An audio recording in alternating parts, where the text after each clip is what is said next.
धौलपुर पहुंचे शिक्षा मंत्री मदन दिलावर ने बीजेपी नेता कार्यकर्ता और संगठन पदाधिकारियों की बैठक लेकर 8 अगस्त से शुरू होने वाले अमृत महोत्सव को लेकर चर्चा की है। उन्होंने कहा सरकार के लिए छात्र हित सर्वोपरि है।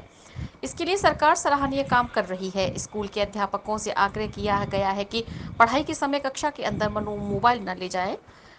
सिर्फ प्रिंसिपल का मोबाइल खुला रहेगा। उन्होंने कहा पहले के समय में स्कूल के अध्यापकों को रजिस्टर में एंट्री कर छुट्टी प्रदान कर दी जाती थी, लेकिन अब इस परंपरा को हटाया जा रहा है।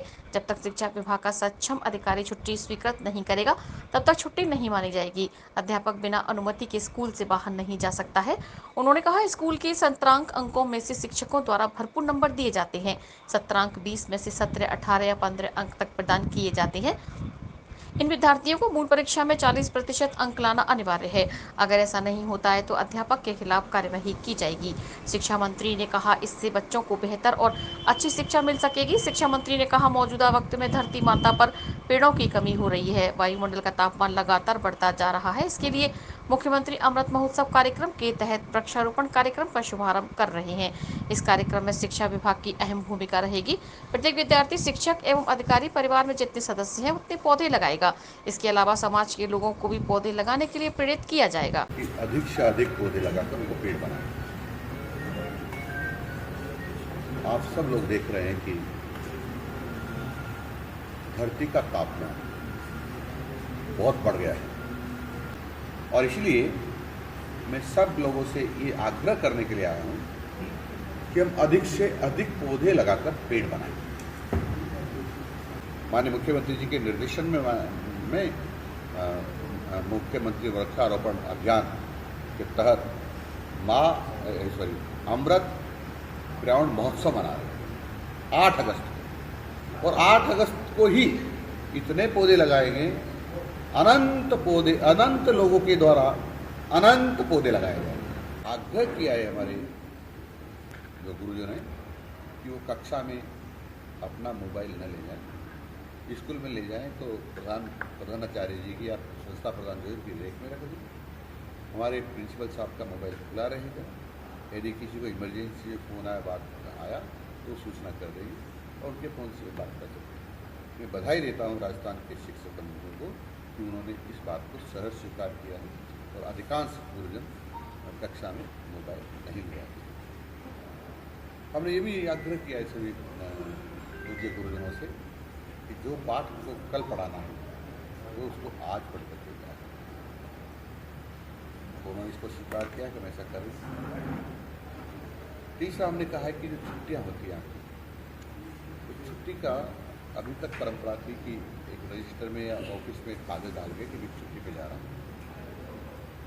अब पीछे जो क्या परंपरा रहेगी उसमें नहीं जाना चाहता, लेकिन अब मैं आगे से परंपरा डाल रहे हैं या निर्देश दे रहे हैं कि जब तक आपका सक्षम अधिकारी लिखित में आपको छुट्टी मंजूर नहीं कर देता तब तक उसके आधार पर आपकी छुट्टी नहीं मानी जाएगी। एक और हमने आग्रह किया है शिक्षकों से कि हमारे यहाँ 2 प्रकार से अंक देते हैं बच्चों को पढ़ते को। एक तो 20 अंक होते हैं, वो सत्रांक होते हैं, वो शेष लिपि करते हुए साइड सत्रांक होते हैं। तो अधिकांश संस्था, स्कूल, सरकारी गैर सरकारी विद्यालय के टीचर्स अधिक से अधिक देते हैं। मुझे कोई आपत्ति नहीं। कोई 15 देता है, कोई 20 देता है, कोई 18 देता है, उसमें कोई आपत्ति नहीं।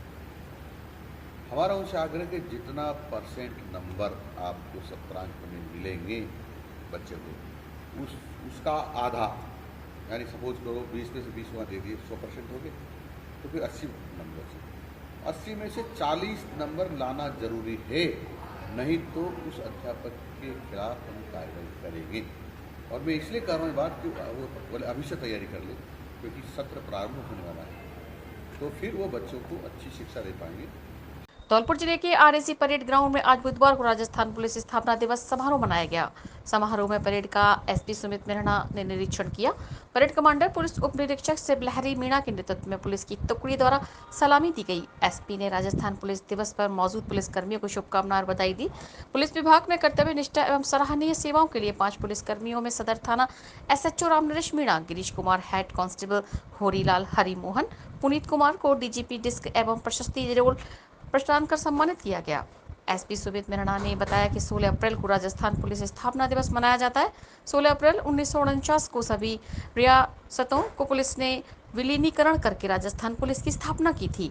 राजस्थान पुलिस अपनी गौरवशाली परंपराओं के अनुरूप कानून व्यवस्था, शांति एवं सद्भाव को बनाए रखने के साथ हिंसा और अपराध की रोकथाम के लिए संकल्पबद्ध होकर कार्य कर रही है। पुलिस के जवानों ने नागरिकों की जान माल की सुरक्षा के लिए अनेक अवसरों पर त्याग एवं बलिदान के अनुपम उदाहरण प्रस्तुत किए हैं। पुलिस की कार्यप्रणाली में निरंतर सुधार लाने के साथ ही आम नागरिकों के लिए प्रति संवेदनशीलता के साथ कार्य कर पुलिस और निरंतर जनमित्र की भूमिका निभाने के लिए भी तत्पर है।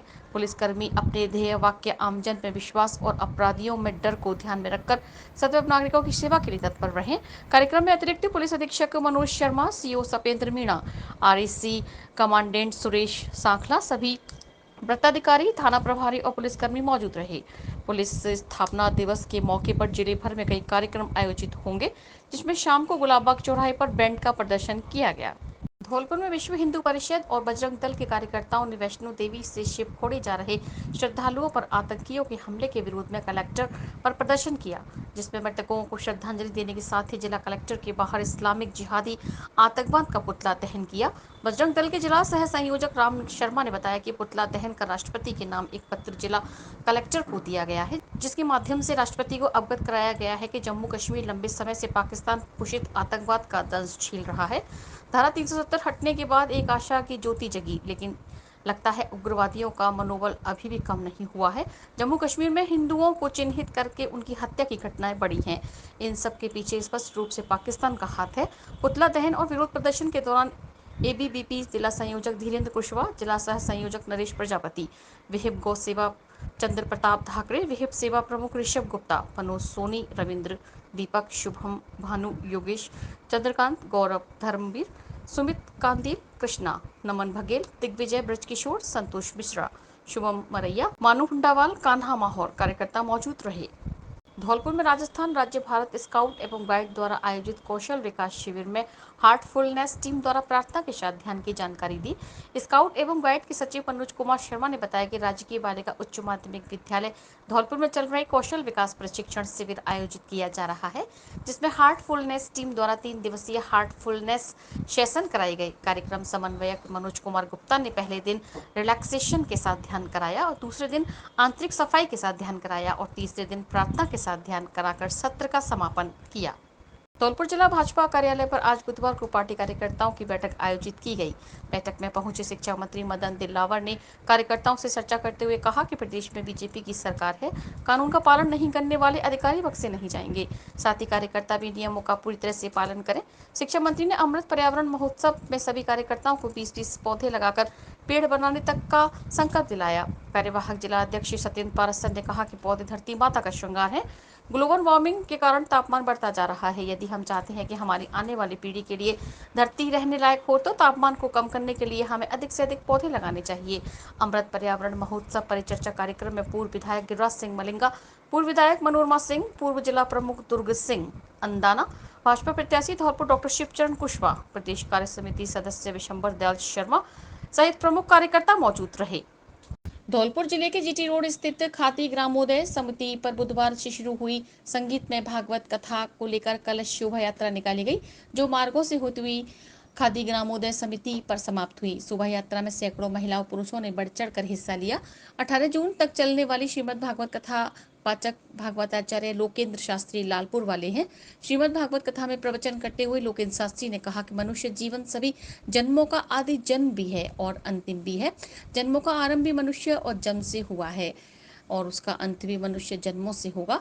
कथा में संगीतमय भजनों से श्रद्धालु आत्मविभोर हो गए। कथा में आज श्रीमद् भागवत महात्म्य 24 अवतारों का वर्णन, पांडवों का स्वर्गारोहण और अवतारों के बारे में विस्तृत जानकारी दी। कथा सुनकर श्रद्धालु आत्मविभोर हो गए। पानी की समस्या को लेकर न्यायालय ने लिया निर्णय। धौलपुर शहर के हाउसिंग बोर्ड कॉलोनी के सेक्टर नंबर 4 में फ्लैट बने हुए हैं, जिनमें पीने का पानी नहीं आ रहा था, जिसको लेकर हाउसिंग बोर्ड कॉलोनी के रहने वाले सारांश अग्रवाल ने हाउसिंग बोर्ड के विरुद्ध स्थायी लोक अदालत में केस दायर किया था, जिसकी पैरवी खुद प्रार्थी सारांश अग्रवाल ने की, जिसमें न्यायालय स्थायी लोक अदालत के अध्यक्ष सूर्य प्रकाश भट्ट के द्वारा विपक्षी गण को आदेश दिया गया कि सारांश अग्रवाल के फ्लैट में सुचारू रूप से प्रतिदिन सुबह 5:30 बजे से करीब 35 से 45 मिनट प्रतिदिन पानी फुल प्रेशर के साथ दिया जाए। हाउसिंग बोर्ड सेक्टर नंबर 4 में जो फ्लैट बने हुए हैं वह पानी की पीने की काफ़ी समस्या थी। पीने के लिए पानी नहीं आता था सुचारू रूप से, जिसकी समस्या के लिए मैंने स्थायी लोक अदालत के समक्ष एक केस दायर किया, जिसका फैसला आज आया।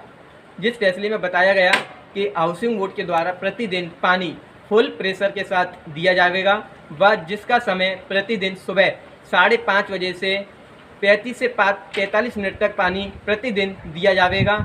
ये फैसला स्थायी लोक अदालत के अध्यक्ष माननीय सुरेश प्रकाश भट्ट जी के द्वारा दिया गया। धौलपुर जिले में पीडब्ल्यूडी की विभागीय जांच टीम आज धौलपुर पहुंची है। टीम ने पीडब्ल्यूडी विभाग द्वारा कराए जा रहे निर्माण कार्यों की लगातार शिकायतें राज्य सरकार को मिल रही थी, जिसके चलते टीम आज बुधवार को धौलपुर पहुंची है। टीम में शामिल अधिकारियों ने कार्यालय में दस्तावेजों की जांच कर साइटों पर जाकर निर्माण कार्यों की गुणवत्ता की भी जांच की है। पीडब्ल्यूडी विभाग में दिन भर चर्चाएं होती रही कि एक ठेकेदार के ही द्वारा कराए जा रहे निर्माण कार्यों की जाँच करने टीम धौलपुर आई है। चर्चा यह भी है कि जिस ठेकेदार द्वारा कराए जा रहे निर्माण कार्यों में पैसा तो उठ गया, लेकिन मौके पर आधा अधूरा निर्माण कार्य टीम को मिला है। जब संबंधित विभाग के आला अधिकारियों को जानकारी चाहिए तो उनके मोबाइल स्विच ऑफ आते रहे। धौलपुर जिले की सदर थाना पुलिस ने कार्रवाई करते हुए एक बजरी माफिया को गिरफ्तार किया है। पुलिस द्वारा गिरफ्तार किया गया आरोपी पूर्व में की गई कार्रवाई के दौरान बजरी से भरे ट्रैक्टर ट्रॉली को छोड़कर फरार हो गया था। सदर थाना एसएचओ राम नरेश मीणा ने बताया कि 29 मई को जाटौली मोड़ पर एएसआई नारायण सिंह के नेतृत्व में पुलिस टीम को मौके पर कार्रवाई करने के लिए भेजा गया था, जहां आरोपी ट्रैक्टर ट्रॉली छोड़कर भाग गया था। मामले में फरार बजरी माफिया राम खिलाड़ी पुत्र मोतीराम लोधा निवासी मांगरोल को गिरफ्तार कर लिया है। बाड़ी शहर में स्वर्णकार एवं सर्राफा संघ से जुड़े कारीगर मजदूर एकता मंच की बैठक का आयोजन सत्यनारायण धर्मशाला में किया गया। बैठक में मुख्य अतिथि के रूप में सर्राफा एवं सरकार संघ के अध्यक्ष राजकुमार वर्मा मौजूद रहे। वहीं परमानंद वर्मा, वरिष्ठ बुजुर्ग गोरेलाल स्वर्णकार, विजेंद्र सोनी, शिव कुमार ज्वेलर्स, हरिओम सोनी और पिंटू मराठा विशिष्ट अतिथि के रूप में मौजूद रहे। कार्यक्रम की अध्यक्षता मजदूर एकता मंच के विष्णु मराठा ने की। बैठक के दौरान बोलते हुए कारीगर मजदूर एकता मंच के अध्यक्ष विष्णु मराठा ने संघ के पदाधिकारी एवं सदस्यों को संबोधित करते हुए कहा कि आज मजदूर के हाथ से लगातार काम जा रहा है। स्वर्ण एवं चांदी के कारोबार पर पूंजीपति हावी हो रहे हैं। मजदूर वर्ग लगातार बेरोजगार हो रहा है। बाहर से आने वाले व्यापारी बाजार में दुकानदारों को रेडीमेड माल सप्लाई कर रहे हैं, जिससे मजदूरों को अब काम मिलना कम हो गया है, जिस पर चिंतन और मनन की जरूरत है। हम मजदूर को काम मिले और हर मजदूर को काम मिले और वह अपने हक से वंचित नहीं हो, इसके लिए प्रयास होने चाहिए। मजदूर एकता मंच के महामंत्री अशोक वर्मा ने बताया, कारीगर मजदूर एकता मंच की बैठक में संगठन से जुड़े विभिन्न बिंदुओं पर तो चर्चा हुई, साथ में संघ से जुड़े सदस्यों के दिग्वंत होने पर उन्हें श्रद्धांजलि भी दी गई। इस दौरान सभी से आग्रह किया गया कि बच्चों की शिक्षा पर विशेष ध्यान दें और अपने बच्चों को महंगे मोबाइल नहीं दें, क्योंकि महंगे मोबाइल को लेकर जब बच्चा बाजार में या ट्यूशन पर जाता है तो बदमाशों की नजर पड़ती है और वे वारदात करते हैं। बैठक के दौरान साप्ताहिक बुधवार बाजार बंद को लेकर भी चर्चा हुई और सर्राफा एवं सरकार संघ के बाजार बंद के साथ शहर की अन्य प्रतिष्ठानों को बंद करने के लिए उनके समिति पदाधिकारियों से संपर्क करने का निर्णय लिया गया है। शिक्षा एवं पंचायती राज मंत्री मदन दिलावर ने की अमृत पर्यावरण महोत्सव पर की परिचर्चा। मंत्री ने कहा, देश के नाम एक पेड़ लगाएं। धौलपुर पहुंचे शिक्षा एवं पंचायती राज मंत्री मदन दिलावर ने कहा कि 8 अगस्त को अमृत पर्यावरण महोत्सव मनाने की तैयारी शुरू हो गई है। प्रदेश भर में वृक्षारोपण का सघन अभियान आयोजित करने की योजना बनाई जा रही है। योजना के अनुसार एक साथ एक ही दिन में पूरे प्रदेश में करोड़ों की संख्या में पौधे लगाने का कार्यक्रम है। अभियान के प्रति प्रदेशवासियों का जुड़ाव बने, इसके लिए एक पेड़ देश के नाम जन आंदोलन का नारा दिया गया है। शिक्षा मंत्री ने बताया कि अमृत पर्यावरण महोत्सव के तहत वृक्षारोपण के विभिन्न संस्थाओं विभागों के लक्ष्य तय किए गए हैं। उन्होंने कहा कि प्रत्येक पेट्रोल पंप संचालक 300 वृक्ष लगाएगा, वहीं प्रत्येक छात्र उतने पौधे लगाएगा जितने की उसके परिवार में सदस्य हैं। शिक्षा विभाग को 17 लाख से अधिक पौधे लगवाने का लक्ष्य दिया। किसानों को उतने पौधे लगाने का लक्ष्य दिया जितनी बीघा जमीन एक किसान के खाते में है। किसानों के द्वारा 200 से अधिक पौधे लगाने पर उनकी सिंचाई एवं देखभाल हेतु एक मनरेगा श्रमिक की नियुक्ति की जाएगी, जिसका भुगतान राज्य सरकार द्वारा वहन किया जाएगा। मंत्री ने लवानिया पैलेस में किसानों के साथ सम्मेलन कर वृक्षारोपण करने हेतु बात की। उन्होंने कहा कि किसान सबसे बड़े वीर हैं, जो धरती का सीना चीर अन्न पैदा करते हैं और किसान वीर ही वृक्ष लगाए जाने के इस महाअभियान को सार्थक कर सकते हैं। शिक्षा मंत्री ने सबसे पहले सकल दिगंबर जैन समाज के मंदिर पहुंचकर वहां प्रवास कर रही माता जैन साध्वी पूज्य माता विशुद्धमती जी से आशीर्वाद लिया। राजेखेड़ा में क्रिकेट प्रतियोगिता का हुआ समापन। नागविंद्र सिंह ने कहा, खेलों से शारीरिक विकास के साथ होता है मानसिक विकास। धौलपुर जिले के राजाखेड़ा कस्बे में चल रही क्रिकेट प्रतियोगिता का फाइनल मुकाबला राजाखेड़ा बछेकी क्रिकेट क्लब व धनौला क्रिकेट क्लब की टीमों के बीच खेला गया। फाइनल मुकाबले में मुख्य अतिथि भाजपा नेता नागविंद्र सिंह रहे, जिन्होंने विजेता टीम राजाखेड़ा बछेकी क्रिकेट क्लब को ट्रॉफी प्रदान की। 28 मई से शुरू हुई इस क्रिकेट प्रतियोगिता में राजस्थान, उत्तर प्रदेश की 32 टीमों ने भाग लिया। क्रिकेट प्रतियोगिता के फाइनल मुकाबले में मुख्य अतिथि नागविंद्र सिंह ने दोनों टीमों के खिलाड़ियों से परिचय प्राप्त किया। राजाखेड़ा बछेकी क्रिकेट क्लब के कप्तान वसीम पठान ने टॉस जीतकर फाइनल मुकाबले में पहले बल्लेबाजी का फैसला करते हुए अपने निर्धारित 12 ओवर में सभी विकेट खोकर 95 रन बनाए। जवाब में 96 रनों का पीछा करने उतरी धनौला क्रिकेट क्लब निर्धारित 12 ओवर में 92 रन ही बना सकी और 3 रन से राजाखेड़ा बछेकी क्रिकेट क्लब ने फाइनल मुकाबला जीतकर खिताब अपने नाम कर लिया। विजेता टीम राजाखेड़ा बछेकी क्रिकेट क्लब के कप्तान वसीम पठान व उनकी टीम को ट्रॉफी प्रदान की गई और उप विजेता टीम धनौला क्रिकेट क्लब के कप्तान रवि जौदान व उनकी टीम की शानदार खेल कौशल के लिए हौसला अफजाई की गई।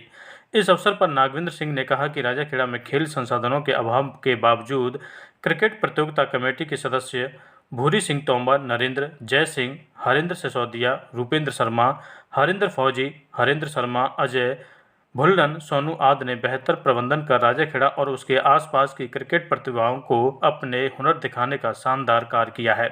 इसके लिए कमेटी के सभी सदस्यों का हार्दिक आभार है। उन्होंने कहा कि इस प्रकार के खेल आयोजनों से निश्चित तौर पर खेल प्रतिभाओं को अपने खेल कौशल दिखाने और निखारने का अवसर मिलता है। प्रतियोगिता में भाग लेने वाले खिलाड़ियों से कहा कि हार व जीत एक ही सिक्के के 2 पहलू हैं। उन्होंने विजेता टीम को बधाई देते हुए कहा कि हारने वाले खिलाड़ियों को निराश नहीं होकर कमियों को दूर करना चाहिए और अगली बार ऐसी प्रतियोगिताओं में अपना दमखम दिखाकर लोहा मनवाना चाहिए। उन्होंने युवाओं को एक लक्ष्य निर्धारित कर आगे बढ़ने, खेलों के साथ शिक्षा में भी रुचि लेकर क्षेत्र का नाम रोशन करने की बात कही। इस अवसर पर पप्पू भट्टावाले, जोगिंदर सिंह, संजीव उदैनिया, मोहन प्रकाश, रूप सिंह सेजवार, दामोदर सिंह, राजकुमार, भूरा सिंह, महेंद्र सिंह, बच्चन सिंह, निशांत, जीतू, प्रशांत, अजय, नाहर सिंह, चरण सिंह सहित अन्य लोग मौजूद रहे। Are you looking for a school that prioritizes academic excellence, fosters creativity and nurtures individual growth? Then Emmanuel Mission School is the right school that you're looking for. A legacy of 35 plus years, Emmanuel believes that every child is unique and with the right kind of educational framework and attention, every child can shine bright. Admissions are now open at Emmanuel Mission Senior Secondary School, Badi Road and Jail Road branches. For admissions from class nursery to class 12 are open now, limited seats only. You can enroll your child for better future.